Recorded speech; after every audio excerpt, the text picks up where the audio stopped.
can't really go wrong. There's a few staples in there like that everyone does, like wings and pizza and everything. But other than that, like, yeah. What about you? I'm with you. So some of my staples are pizza. I also I hit up Chinese food every once in a while, have that ordered in. Last season, like a really good peri-peri chicken place, like moved in, just down the street from my place. So it's like fried chicken that was covered in this spicy, African sauce that's amazing. So that was kind of my go-to last season was peri-peri chicken that was deep fried. But I got a funny story about this. At least I find it funny. So I have Crohn's disease. I don't know if you guys know what that is, but it's like it's an autoimmune disease where essentially like my digestive system is very sensitive and touchy, and I often eat things that like just are painful and uncomfortable to digest or whatever. And so sometimes when I eat too much junk food or just randomly even, I go into what I call a food coma, but it's different, and that like I'll start to get cold sweats and like clammy, and my face like first it flushes, it gets bright red, and then I go pale, and then I pretty much just pass out wherever I am. Like I fall asleep, but I don't really have a choice, Like, I'm sorry that I'm laughing, but no, it's dude, it's totally fine. I think it's funny, how I just like fall asleep in random restaurant booths and stuff. But then also, dude, I have the bad habit of being a stress eater. So like when I'm watching the Hurricanes play, I eat probably 3 or 4 times more food than I do in a normal meal.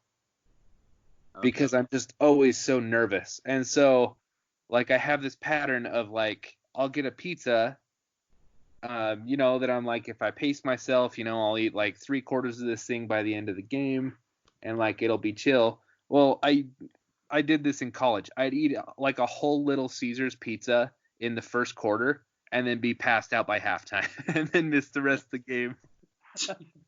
See, I'm not when I'm stressed, like I don't eat. Like there are times like I get so like with my anxiety and everything, like if I get stressed about school or something, like I won't eat for like 24 hours. But then when I'm feeling like, then when I'm like relieved and everything, that's when I go hit Taco Bell hard, or I go hit Mickey D's hard. As everyone knows, I'm a huge fast food guy. And so if I'm home, like, or if I'm up in Idaho and like I'm not with my friends or family, and so I'm kind of just fending for myself, I just hit the Mickey D's drive-through, bro. Like, so in pertaining to your girlfriend's question, I mean, just what there's not a lot of wrong answers, because football goes hand in hand with eating. So no, I'm with you. There's pretty, like you said, I think it has to be like, I mean, I'll probably get in trouble for saying this by someone out there who's sensitive, but like guy food, you know what I mean? Like bar food type stuff. It needs to be that kind of stuff, comfort food. But any way you go, I mean, a bowl of homemade chili that's really good would be great. Gumbo's great. Fried chicken, wings, pizza, anything like that. Nachos. I'm with you. Right now, bro. I'm starving right now. Oh, dude, I haven't eaten a carb in like 4 days. That's insane. Okay. Next question. I tweeted out, we got a ton, so thank you for that. Okay. This is from Hunter Mayer 20, and he says, who do you think has to be the most improved players for offense and defense? And he says, to me, it's John Campbell and DJ Ivey. So those are really good picks. Yeah, those definitely are. I mean, and it's a question that's been thought about and talked about, because there's always those few people who need to make that step. And so, okay, let's answer both our offense, then we'll answer both our defense. For offense, for me, it's Mark Pope. Mark Pope is someone I've talked about him immensely on this program, just because there's been so much hype about him. He was arguably the best wide receiver in that 2018 recruiting class. And I know he went through some injury problems last year, but so many people prior to 2019 were saying, oh, this guy's going to, like, this is the breakout year for him. And I didn't see it.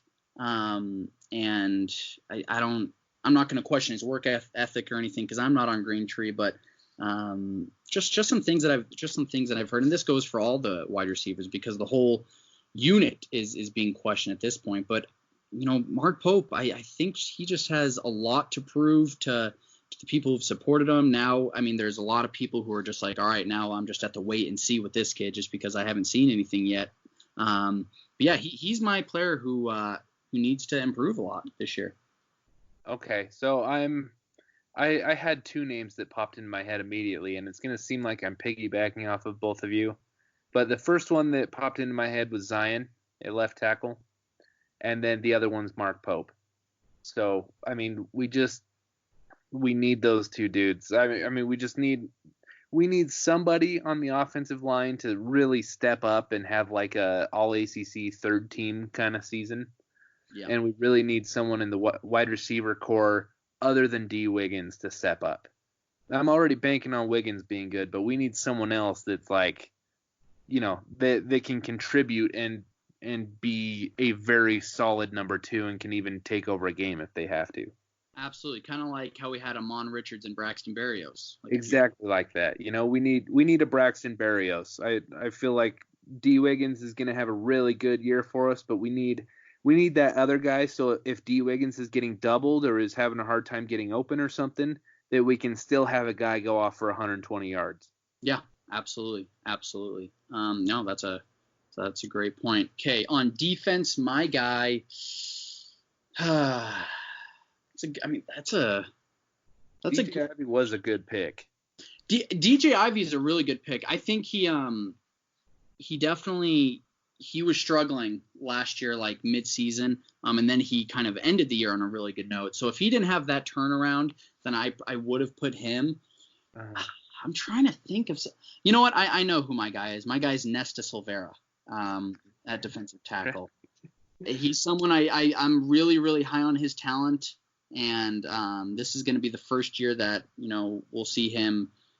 He has that veteran mentality, and he's also going to be injury free.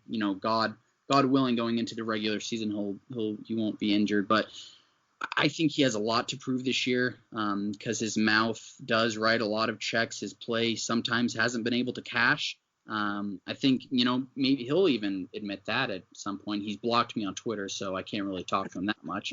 Hey, Brevin Jordan follows you though. Hey, Brevin Jordan. Hey, that's my guy. He's my best friend. Love Brevin. Future, once he's done playing with Miami, maybe he'll come on the podcast. Future friend of the program. But yeah, Nesta does not think the same way though. But Nesta's my pick just because he came into Miami with so much hype and make the crib grade and everything like that. So junior season has to be a big year for him, and I think it will be. Yeah, so, I mean, Nesta was one of the top two guys I was thinking of, too. So, I was going to echo pretty much everything you said.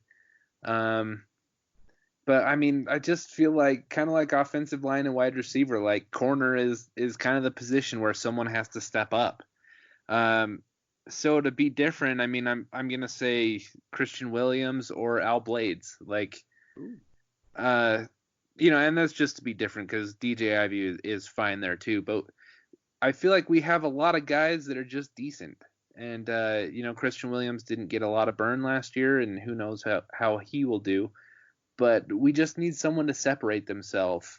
And, we need a guy that can have a lockdown season like Trajan Bandy did his sophomore year. He didn't have a great year as a junior. But we need a guy that can play at least as well as Bandy did his sophomore season. And just kind of like confidently take on an all ACC wide receiver that lines up across from him. Oh, definitely. I mean, because when North Carolina comes rolling into Hard Rock on October 24th, they got a few ballers at wide receiver, and so I'm worried we're gonna get torched by them, man. Yeah. So I mean, yeah, those are. good. Good choices too. I had another question that was right there. Okay. With King and this is from Hurricane Will 20. It says, with King and this offensive coordinator, what defense on the schedule is going to give us problems, if any? Honestly, man, I'm not too worried about anyone. Yeah. Yeah. I'm not like nobody like we're not playing. I mean, until we get to Charlotte, we're not playing like a team like Clemson that is just stacked at every position. Obviously, a team like Virginia Tech scares me just a little bit, just because they always seem to be pretty solid on defense. Obviously, we kind of torn them up the last 2 years with our offense at some points, but just going up to Blacksburg in November, that just seems like a game where the defense is really going to have to step up for both teams. And so they lost their dude, though. What was their defensive coordinator's name? Bob Foster. Yeah, he's gone now. So it's true. FSU has that really good defensive tackle. I don't care enough to look up his name. But it's just, if we're consistent and doing what we should be able to do with Lashley and Derek King, like, I don't see like too many defenses giving us real problems, you know? I'm not too worried about other teams so much as I just know there's going to be a few games where we play ourselves, you know, where we play ourselves out of it. And I mean, that's the Hurricane special, though, is playing yourself out of a winnable game. So more so than any like scheduling mismatches or matchups that I'm worried about. I'm worried about how many times we're going to sabotage ourselves. Yeah, I'm just already not even looking forward to it. Okay, so do you have like a specific team then? No. I mean, I don't know. Well, I'm just going to say Pitt just because they usually have a pretty good defense. That's fair. Pitt's just that team, just that gritty team. Okay. Yeah. Okay, so I got a question. Yeah, go ahead. This is actually pretty much live. So Ethan, regular contributor. What up, Ethan? So I just got this from him. Says, oh crap. He says, I'm always too late. And then what did he say after? Okay, who do you think ends up being the best receiver out of our freshman class? That's a good one. My vote, I think it's going to be Michael Redding. All of these other guys, you know, Xavier Estrepo, he has that quickness that you like in a slot. I don't know, like there's been so many people who pronounce his name in different ways, but Worsham, Daz, I think he's that possession receiver, and he can get you that catch on a 3rd and 7 on a slant route. Keyshawn Smith, obviously, he has the size and he has the wheels. I mean, the kid can absolutely fly. I think Michael Redding is the most complete receiver out of all these guys. He was a Under Armour All-American. The dude is just your complete receiver. He reminds me a lot of Amon Richards. He can go on a crossing route, but then take the catch, 30, 35 yards. I love what Michael Redding did in high school, and I love what he can do going forward with the Canes. Yeah. Awesome. Yeah. So, my safe bet is Xavier Estrepo. However, I do think that there's a chance that Keyshawn Smith. Dude, I'm drawing a blank. That's his name, right? Keyshawn Smith? Yeah, Keyshawn, yeah. I think there's a chance that he's a star. Like, I wouldn't put my money on that, but just, like, I love his attitude, man. I love that he bullies dudes. And, word on the street is that he's having a great camp so far. So, if I was going to put money on it, I'd say Restrepo.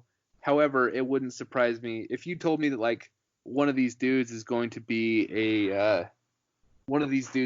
like a first round pick. I'd tell you that it was Keyshawn Smith. Really? Yeah, I just feel like he has the most upside. However, I mean he's kind of a boomer bust prospect in my opinion, Yeah. Well, and this is what's great about this question in particular is that I think Redding is going to be the best. You think Keyshawn Smith is going to be the best, but I think the other freshmen